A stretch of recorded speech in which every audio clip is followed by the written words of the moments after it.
One has to be alert and quick. In the business of hunting, you have to show a lot of presence of mind. Primitive men were fine hunters and gatherers.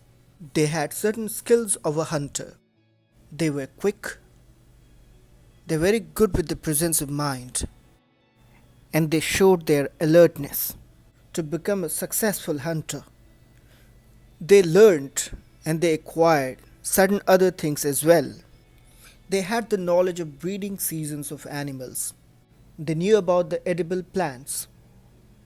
They also knew about the seasons when the fruit ripe. With all these knowledge, they used to hunt and gather the food. There are reasons behind why they moved from place to place.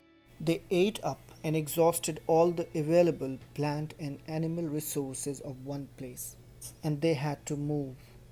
Plants and trees bear fruits in different seasons, so people may have moved from season to season. Animals move from place to place in search of smaller prey, or in the case of deer, cattle, in search of grass and leaves. Obviously, people had to follow the movement of animals.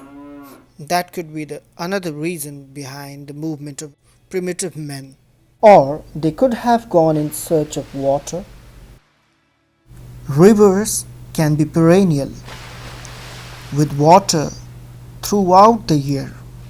Then we have seasonal rivers, in which in certain seasons it spills with water, and in certain seasons it turns up dry, as if it has never seen a drop of water. Rivers are the witness of human development. The question arises, how do we know about the ancient people? With the acquired knowledge, ancient people made and used certain stone and bone tools. These tools were found by the archaeologists. Ancient people chose a place to live in which were near the source of water, such as rivers or lakes. These sources provided them with water and food. As the stone tools were important, they tried to find places where good quality stones was easily available. Places where remains of things, tools, pots, buildings, etc., were found are called archaeological sites, or simply sites. Caves and rock shelters where people lived are called habitation sites. People chose these natural caves because they provided shelter from the rain, heat, and wind. What you are watching is one of the habitation sites in Bhimbetka, Madhya Pradesh. There are more than 200 natural shelters in the form of natural caves and rock shelters. Then there are factory sites. These are the places where stones were found and people made tools out of these stones. Certain places where people lived for longer spell of time and they made tools out of the stones are called habitation cum factory sites. Let us learn how the primitive men made the stone tools. In early days, two techniques were used to make stone tools. The one was stone on stone. In this method, there is a stone which is called the core, the pebble from which the stone tool was to be made. In this video, the bigger size stone is called the core, and then the other is the hammer stone. In this technique, both the stones are in hand, and one stone was used as hammer, and it was used to strike off the flakes from the core till the required shape was obtained. Another method was pressure flaking. Here the core was placed on a firm surface. The hammer stone was used on a different piece of stone or bone that was placed on the core to remove the flakes and give a shape to the tool. About 12,000 years ago, there were major changes in the climate of the world, with a shift to relatively warm conditions. Eventually, in many places, this led to the development of grasslands. More grasslands meant more food resources to the animals that survived on grass. This, in turn, led to an increase in the number of deer, antelope, goat, sheep, and cattle. People who hunted these animals now followed them, learning about their food habits, their breeding seasons. This helped people to start thinking about herding and rearing these animals themselves. The time is also important because during this period, several grain bearing grasses, including wheat, barley, and rice, grew naturally in different parts of the subcontinent. People learned where these grasses grow and when they ripe. This may be the beginning of cultivation some 10,000 years ago.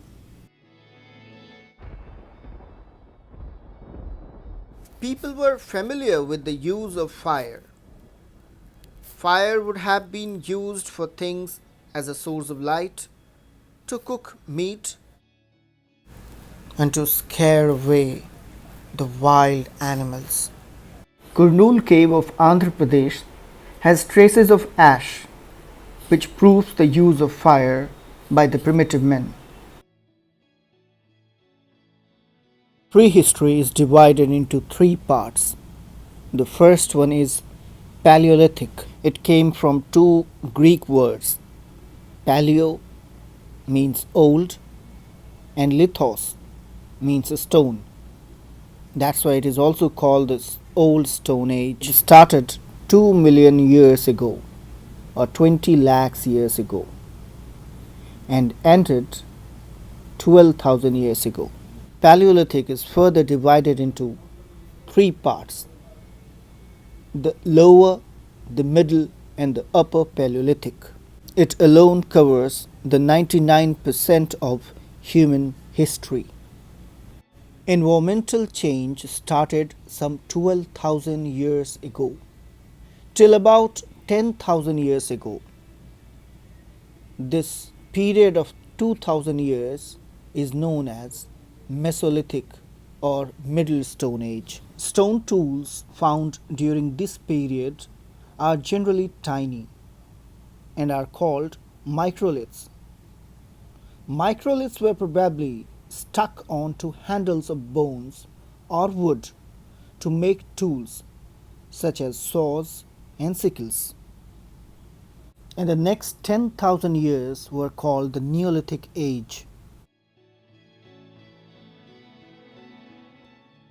Many of the caves in which these early people lived have paintings on the walls. Some of the best examples are from Madhya Pradesh and South Uttar Pradesh. These paintings show wild animals drawn with great accuracy and skills. Hunsagi in Karnataka has a number of early Paleolithic sites. At some sites, a large number of stone tools used for all sorts of activities were found. These were probably the habitation cum factory sites. Limestone tools were made because limestone was locally available. Sites were close to springs.